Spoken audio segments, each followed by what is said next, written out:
I don't have a lot of time to get into the details of this one, guys, but what we had is an old AX Jace feeding a Phoenix fume hood system.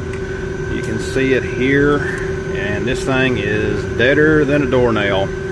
So what we did, called up my friends, shout out to Air Equipment Company, and basically what they did is they went ahead and loaded the Jace for me. The new Jace had the software, had the station and everything, and basically just told them which one it was, the instance IDs, all that kind of stuff.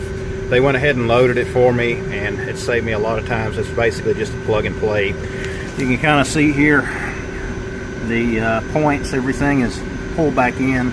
It literally just popped right in, guys, and that's the easiest way of doing it. The only thing that I messed up on is I actually accidentally swapped these two trunks, but hey, no big deal.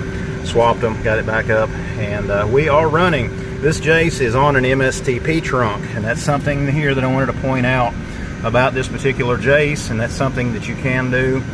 This is basically tied directly into an MSTP trunk that is then pulled underneath the NCE, or I should say the SNE for this building.